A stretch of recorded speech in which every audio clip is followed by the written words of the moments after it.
Hi everybody, thanks for joining Create with Dee. Today we're going to make this cute little gift bag. It's 4 inches tall and about 1.5 inches wide. Perfect for a little gift. Let's get started making this cute little gift bag. The items that I'm using today are the Designer Series paper, hand-pinned Designer Series paper. We'll need our Stampin' Trimmer for the cutting and scoring. And I'm using the Hydrangea Haven bundle, as well as some scraps of some cardstock. Okay, let's get going on it. Here are the measurements that we're using today. A piece of Designer Series paper cut at 6 by 12. And then here are the marks that we're going to score with. You can either pause the video now and write those down, or the measurements will be available on my Facebook page as well. Okay, so let's get started with this. First of all, the tip for your Designer Series paper, if it does have orientation, you want it to be going this way, where the 6-inch side is the orientation, okay? Because when we fold up the bag, that will be the side that will show. Okay, so just make sure if you have orientation, that's what we want to do.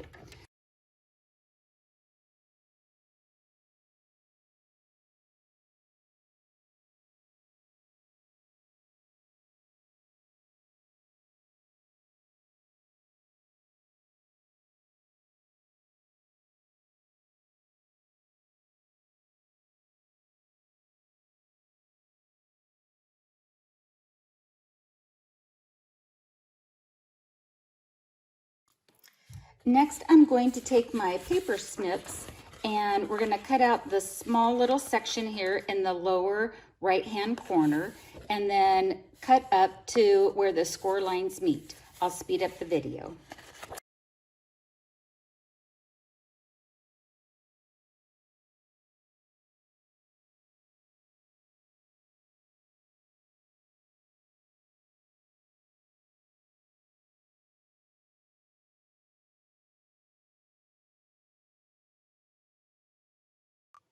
So what you had seen me do is I did score these or fold them so that I could see the lines, and then I just went ahead and angle cut what will be the tab.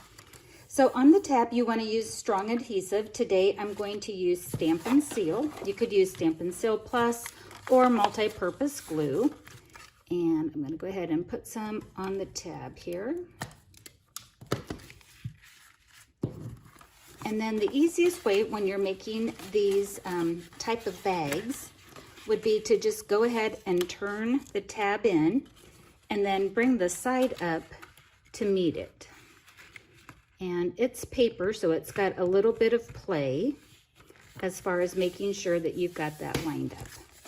And then I just kind of rub this on the edge just in case there's any of that glue or the tape that's there. But everything was fine. Okay, so now what we'll do is we'll fold in the tabs like such. And so let's see, I like to find the seam. Where's my seam at? Okay, here's my seam. So this is going to be the back side of it. And so I like the front flap to fold that way. You don't have to do that. As you had seen, I tucked in the smaller side tabs. Fold down one, and then all it needs is adhesive just on this side where it's going to meet. And so, whoops, I'll get my silicone mat back there just in case I go off.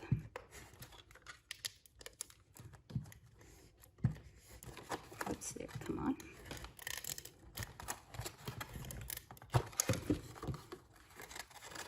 And then make sure it's lined up and press down. And then with our bone folder, I'll just bring that in and make sure I've got really good contact.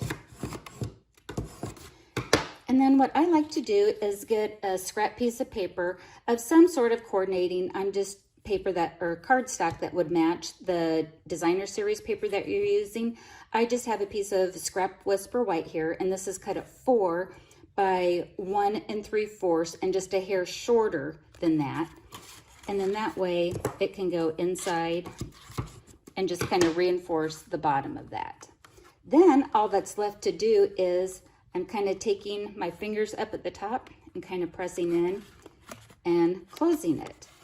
If you want, you can even kind of bring it down on the sides and even finger pinch that a little more. If you want, you can poke 2 holes here and run ribbon through it. But what I'm going to show today is just using a binder clip. This is a small binder clip that you can get at office stores to keep it closed. Okay, let's do some decorating. I absolutely love all things little, and I absolutely love these little bitty sentiments that says, "For you, with love, congrats, and thank you," or even "I love you." A perfect variety of sentiments to use with the coordinating die that has its little itty bitty tag with it. Whether it's this one or that one, it's perfect to create these small little tags that just add that little touch to it. So ahead of time, I've already cut that out. I'll go ahead and zoom it just a little bit. And I'm using Memento black ink. And I'm using the For You. That way it stays very generic. And it can be for anything for the For You. It can be a thank you, a birthday, anything. I'll get that stamped down towards the bottom. Put that off to the side. That's all of the stamping that we're going to do. And then also, this little die piece here actually die cuts out all of these individual flowers. And we're just going to need one of those today. And I've got that die cut out with the purple cardstock. And the name of it's escaping me right now, but I will have that. Oh, it's Highland Heather. There we go. So we have that. Before we put the flower down, I do want to add the baker's or the linen thread twine. And I just need enough to be able to tie it around my ribbon when we're done. But we'll go ahead and do this all at once.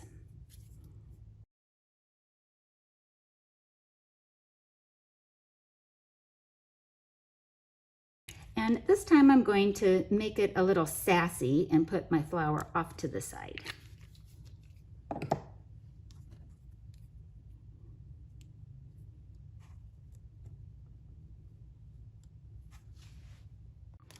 I'm going to add a little bling to the center of that with a rhinestone.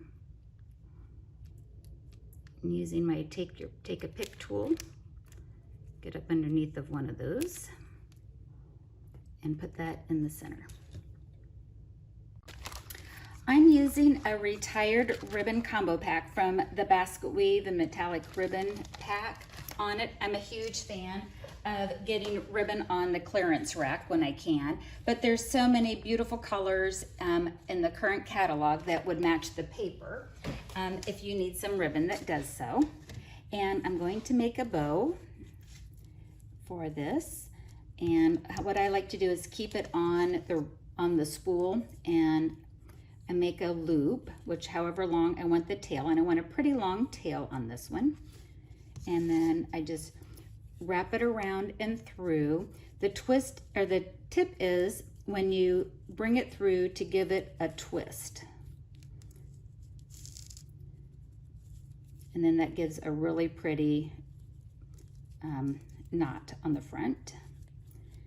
And then I'm going to go ahead and cut off the long tail again. And I'm going to get my fabric scissors.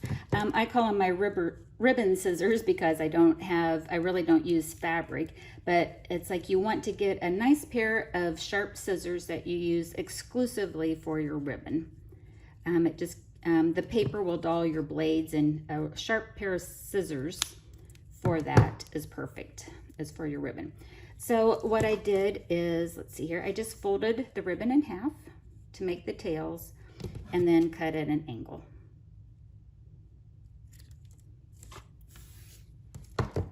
Got that? It's a little easier to put the tag on the ribbon before you put the adhesive on it to put it on the binder clip, And so I'm going to go ahead and thread this through one of the bows.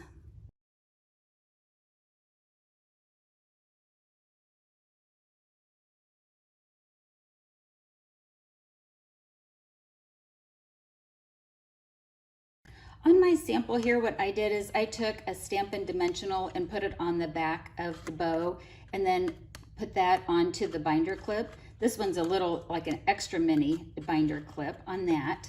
I really would recommend hot glue if you wanted to, but I wanted to try today, use one of the black Stampin' Dimensionals. This is from the combo pack. You get a pack or two of the regular size dimensionals and a pack or two of the small ones in the black dimensional combo pack.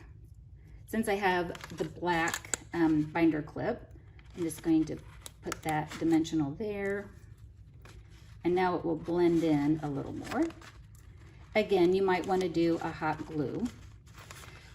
The reason why, oh, look how cute that is. Yeah, I like the black. It doesn't stand out as much.